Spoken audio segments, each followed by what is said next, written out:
तो दया, नम्रता, दीनता और उसके बाद क्षमा। क्षमा किसको किया जाता है? किसको किया जाता है क्षमा? जिसने आपका कोई अपराध किया हो, कोई आपका अपकार किया हो, उसी को ही तो क्षमा करेंगे ना। और क्षमा करना कि बड़ी देर के बाद ये गुण जीवन में आता है, बड़ी देर के बाद। अभी 2-3 दिन पहले भी हम चर्चा कर रहे थे ना, 3 स्थितियां हैं मन की। एक है जहां मन अस्वस्थ है, जो अस्वस्थ मन है, गाड़ी आई एक ते और पलटे भई अनेक।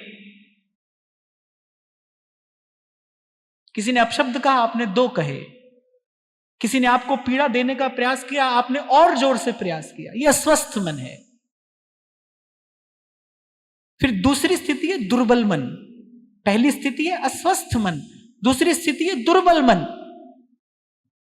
मैंने आपने कहा तो कुछ नहीं, पर भीतर भीतर कष्ट हुआ, क्षोभ हुआ, मन ही मन तो आपने जाने क्या क्या कह दिया। ये दुर्बल मन है। तीसरी स्थिति है स्वस्थ चित्त, क्षमा। इसे कहते क्षमाशीलता। और संत बड़ी अच्छी प्रकार से कहते हैं, कह रहे भाई जो छोटा होगा वो अपराध करेगा, जो बड़ा होगा वो क्षमा करेगा। यहां अवस्था में छोटे बड़े की बात नहीं की जा रही है। जब कहा जाता है ना क्षमा बड़न को चाहिए और छोटन को अपराध, जो छोटा है माने जो अभी अल्प है, जो भी समर्थ नहीं हुआ है इस मार्ग पर चलने के, यहां आयु की बात नहीं है, यहां अवस्था की बात नहीं है। फिर क्षमा बड़न को चाहिए, छोटन को अपराध। छोड़ सकते हो अगर स्वार्थ, तो फिर आइए इस मार्ग पर। नहीं तो इत व्यवहार ना उत परमारथ, ऐसी बीच ही बीच जन्म मत गमाइए।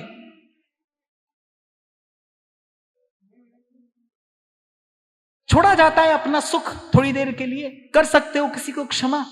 और मैंने कहा, स्पष्ट किया, ऐसे ही किसी को क्षमा नहीं किया जाता। जब कोई अपराध करता है तब क्षमा किया जाता है।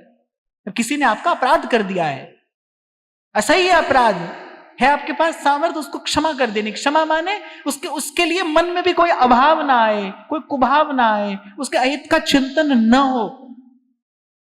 ये बड़ी उज्जवल, बड़ी श्रेष्ठ स्थिति है मन की। इसलिए मैंने कहा बड़ी देर के बाद ये थोड़ा सा गुण जीवन में आता है, क्षमा। और ये जो व्यवस्था की है ना ठाकुर जी ने हमारे लिए, हमारे चारों तरफ हो जाता है ऐसा कोई ना कोई जो अकारण हमारे कष्ट का कारण बनता है, अकारण ही हमें प्रतिकूलता देता है। एक शब्द कहा जाता है शास्त्र में, अकारण शत्रु।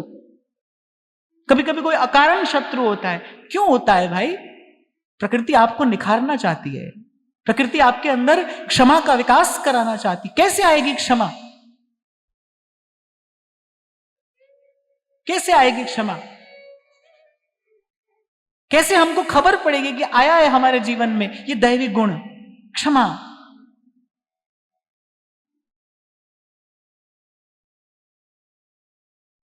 बिच्छू डंक मारता है, महात्मा फिर बाहर निकालने का प्रयास करते हैं, वो फिर डंक मारता है, वो फिर बाहर निकालते हैं।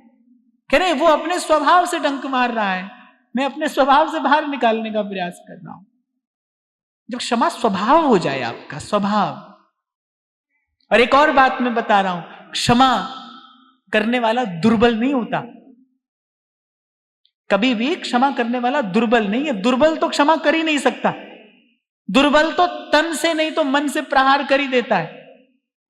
दुर्बल क्षमा नहीं कर सकता। क्षमा करने के लिए आत्मबल चाहिए, शरीर का बल नहीं, आत्मबल, शुद्ध अंतःकरण चाहिए। क्षमा करने के लिए आपको भजन का आधार चाहिए, जो आध्यात्मिक दृष्टि से विकसित होगा, जिसकी आध्यात्मिक चेतना उज्जवल होगी, वही क्षमा कर सकता है। इसीलिए आपको मैंने कहा भाई ये दैवी संपदा है।